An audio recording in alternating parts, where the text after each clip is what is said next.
He holds an honours degree in information systems from the University of Cape Town. He is currently completing his master's degree in education technology at UCT.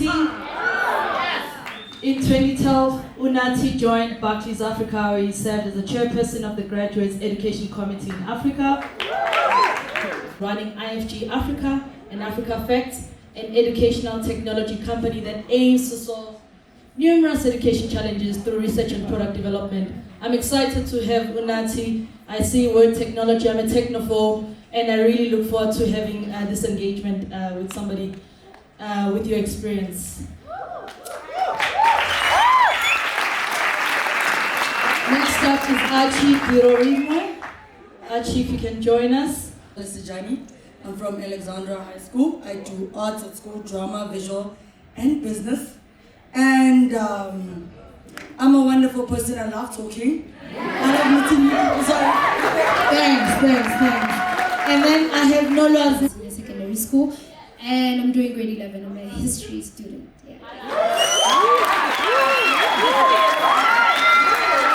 It is my first time, so if I do a little bit of oopsies, I'm asking for for some grace.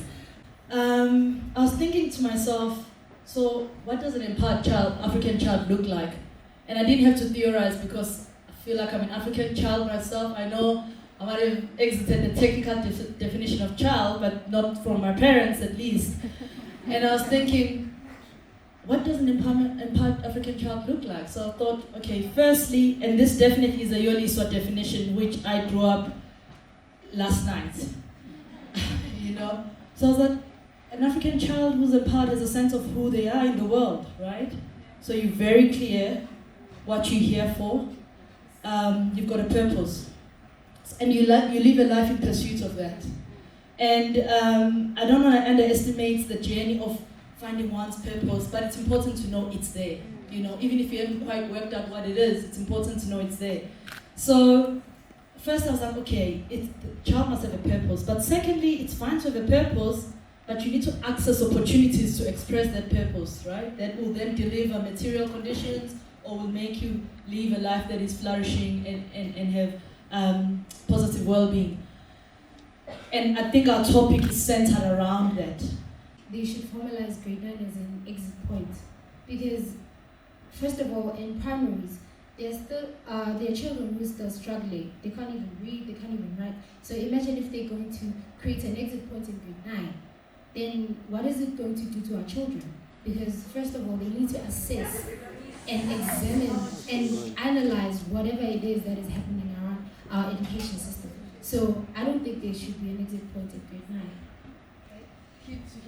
I didn't assess this very cause as coming from Alexandra Township next to Santon. A lot of kids from grade 8, grade 9 up to grade 10 have dropped out of school.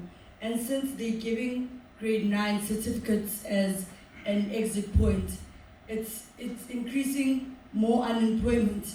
There are people who have degrees out there who are not employed. There are people who have matric certificates who are not employed, and thinking of a grade 9 student out of school without a job. It's increasing even poverty as well. So I don't think it's a right thing giving a grade 9 student this certificate. And as well, it would be better if they gave a grade 10 that certificate, because as a grade 9, you're not sure which career you're going to choose. Coming from my school, there are some grade 9s who go to grade 10. For the first month, she's in science. Then, boom, she doesn't want science. She wants to go to business. So she's not, or he's not sure about her career. So thinking of them getting the certificate, and as a black child and coming from my community, there's full of negativity. As soon as the person has that certificate, she's like, I'm done with school. So I'm not agreeing very well with this certificate thing of being given to the grade 9s. So thank you. Good evening, leaders and my captains, professionals, Yoliswa. When the minister was delivering on the day she was addressing, I was in class. I'm an education student, future teacher. So as much as I was in class, I could feel the atmosphere, man. There's something wrong because everyone was on their phones, on Twitter, and they're just tweeting and tweeting. And then immediately when the class, boom, and then when I went into Twitter, my minister was trending that day. And I'm thinking to myself, what's going on? And then the first thing that popped out was that I'm a grade 9, they're getting an exit certificate. I'm like, hey, which means me, I'm a PhD student. Because I didn't really understand what's going on. As much as the education is, we have a reputation of in South Africa, poor education, in Desi, that's what we're famous of. So if they're going to be giving a grade 9 student TEC, like they've said, they can't even put it right. They are in there, they are seeing it. What's going to happen in MZansi for real? Because currently, we don't have jobs, we don't have these students, as the graduates themselves, they're flooded with TVET colleges, matriculants themselves, they're flooded with TVET colleges, yet they want to give a grade 9 students a certificate, of which they're also going to add on that number. The very same number of students who can't read and write, the very same number of students who are not getting job opportunities. My reaction was, is she for real?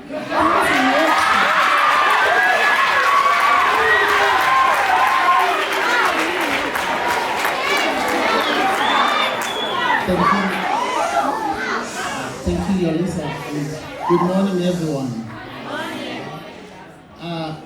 I would like to differ slightly with the previous speakers.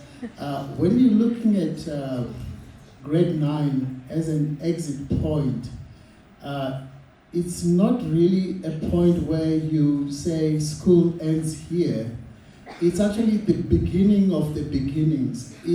They're splitting the educational system into a 3-tier system, whereby those that are strong academically can pursue the academic side. Then there's this technical vocational training that they do. There are people who have got skill and talent and interest into, maybe say you've got skill in making things. You take the direction of being technical, so you start learning technical things at a younger age. So say you're interested in drama. She said she's got an interest in drama, so she will start to learn about drama at an early age. So this has an effect of empowering the African child, because as things stand now, in our schools, which are crowded, like a class of 40, which is quite diverse. There are people who've got interest in drama, interest in certain other aspects who are not very strong academically, in as much as they can try to work hard, but they cannot attain it. Teachers tend to focus on the higher flyers and neglect those ones. That's why you see, by the time you get to matric, 50% already have dropped out. So I would think that this, the government has got a goal of avoiding people dropping out at matric stage, but channeling their energies into things that they love doing, that they can do better.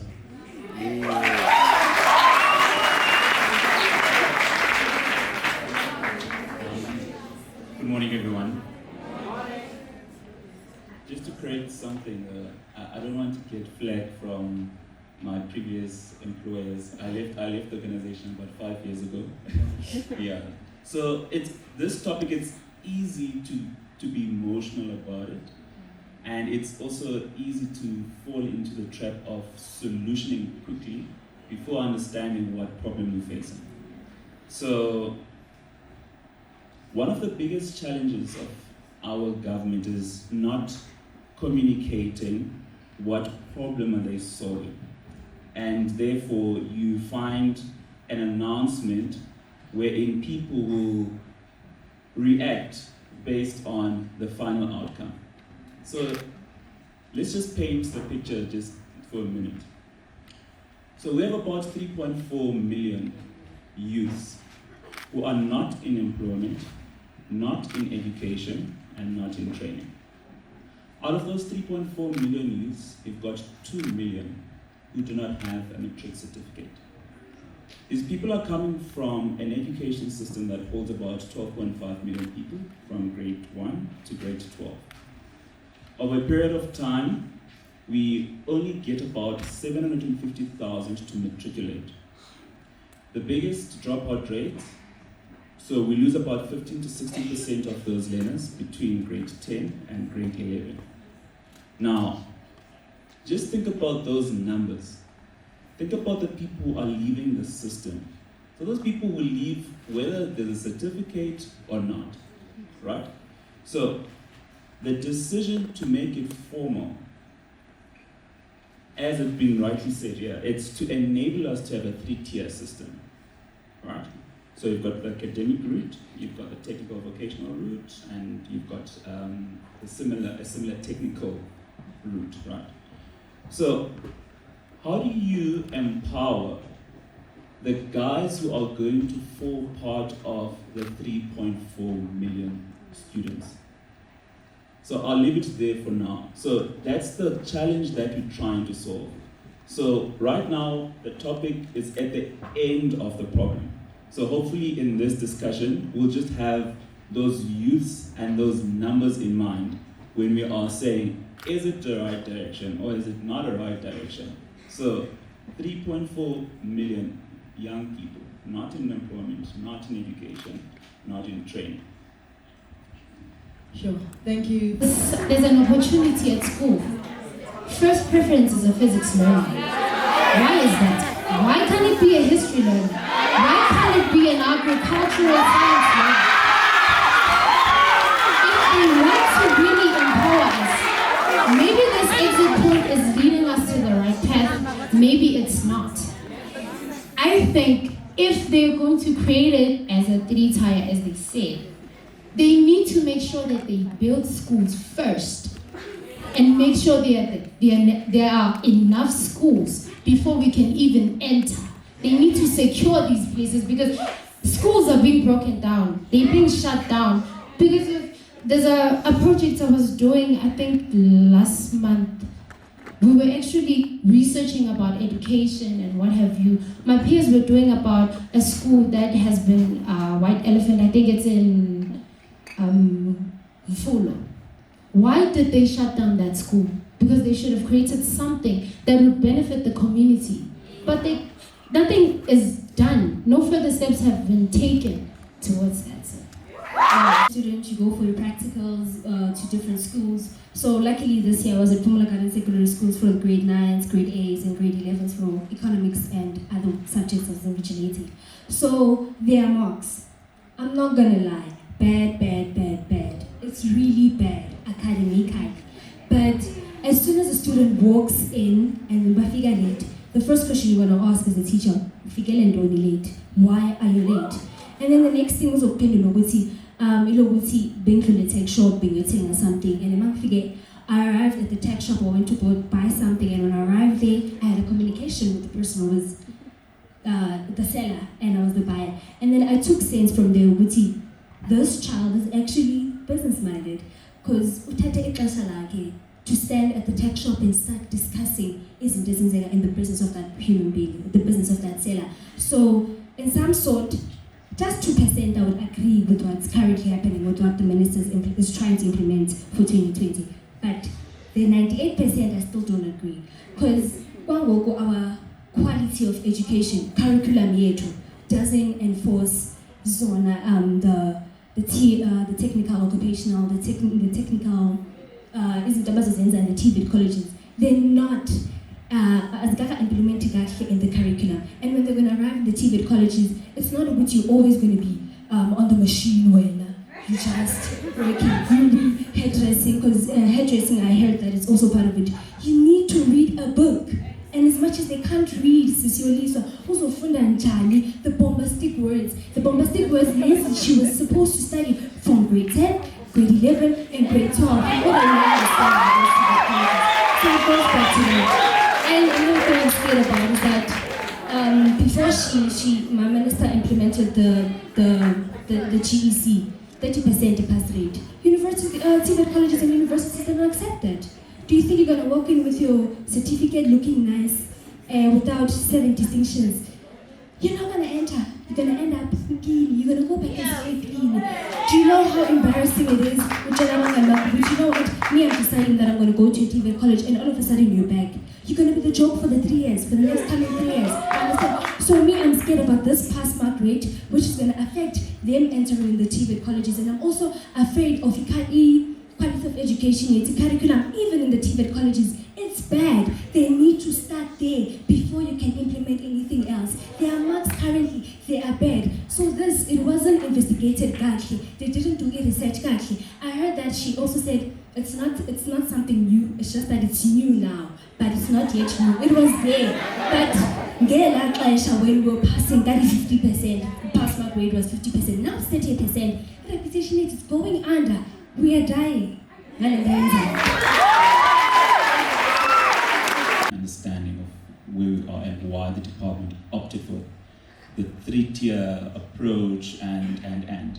So you could sort of sense the answers that are coming from on the ground from the learners. They're already pinpointing that there's some learners who might be more inclined to technical ability, some learners might be more inclined to go into the arts, right? So now let's go to the building blocks. So we've got the foundation. What is it that is needed so that we can move from where we are to the next level, right? So because the next level, the idea is that you have an exit. So this is where we are lacking. So I'll just make an example of, so I did my research in the top 10 schools in the country. And I spent 2 years as a teacher in one of the best academic schools in Gauteng. The 10 top schools have educational psychologists, they've got career counselors in a ratio of about 1:10. Take St. Stephen's as an example. So I pay more than 200,000 rands for my school fees, including boarding as that student. I have an educational psychologist, I've got a career counselor that's working with me from as early as grade 4, right? Throughout that journey, I can identify whether the learner is more inclined to pursue an academic pathway or pursue a technical pathway in future or go into the sports field, right? So what we're lacking in the public education space, one, we don't even have social workers in a ratio of 1:40. We don't have career counselors. In one region, you probably get an educational psychologist that will serve approximately 25 schools, if you are lucky in that district. Where I come from, we don't even have educational psychologists. We don't produce enough educational psychologists in the university system to serve the high school population that we have. So that's the first building block. So in order for you to exit, there needs to be an identification of the learner's potential. There needs to be so much testing.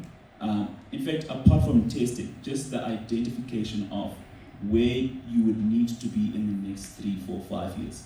Because as an educational psychologist, you're working towards understanding the student's strengths so that they can transition high school to a higher institution better. So we don't have the building block. The second building block that we need is the outlet. What happens when I leave grade 9? Again, we have about, 24 to 26 traditional universities. That takes about only 5% of the 750,000 that exit the system. We then have technical vocational institutions. So in total, you have about 360 odd formal institutions where students can go to. All of these institutions cannot even absorb half of the population that would have passed matric. So matric pass rate, looking at 70% of that 750. So we don't have the building blocks to absorb that solution. So that's where we need to start, right? So at a schooling level, especially in the public education space, you need to have the professionals that are capacitated enough to understand the journey of the learner, taking into consideration the communities that they come from. And then you need the outlets. So you need the structures Apo, you will go after the grade 9 to get the skills that you're talking about. And then to your question, are we ready? So from a technology point of view, one, we don't even have enough programs. So now I'm talking about skill-based programs. I'm not even talking about a technical college or university. We don't have enough skill-based programs to teach the technology abilities that are needed in, I hate using this word, 4IR environment, right? So to train one person to be competent enough in programming 2 to 3 languages, one skill-based program would cost each learner 100,000 Rand. No one is financing, no one is putting enough money into those programs. No one is then even putting enough money for the ideas that are coming out of those programs. So to answer the 3 inputs that have come through, we don't have the building blocks yet. We have identified the problem and then we rushed to the end of the problem, which is solutioning. But we don't even have the building blocks to get to the end. That's where we are for now. It's a problem that is accumulated as a result of years and years of not doing much towards it. So it takes you and me and the corporate world also to help in that in giving solutions. One thing that I can start with is like this organization is doing a very good job. Dr. Mutomben told me that they identify also learners who are not doing well but who are energetic, but they focus their energy towards something, then you see that those learners end up doing much better than the ones that are like thriving. So it's a question of us getting involved and lobbying the government towards what he's talking about. And when we do, when each and every one of us does something, we'll get somewhere. Like for students, you do not have to have a mentor like me alone or like him, but there are students who are like ahead of you, who are doing well. They can actually mentor you and direct you. And if you multiply it, it will perform wonders. So where I started with it was because the topic, right? It's in the education layer. The layer below that are the challenges that are faced by the student. So I'm not oblivious about the conditions materially on the ground, about what you're mentioning around passive student. There are many other social problems. That's why I'm saying we need to fully understand. Then the process of building, right? So either way, whether you accelerate it or not, students are still dropping out. So the things that are happening are still happening. But you don't want to introduce a system that is going to collapse. So you need to build a structure, right? You need that framework. In fact, that framework has been existing for the longest of time. So where we lack right now is the implementation. That's it. So all the building blocks were planned long time ago.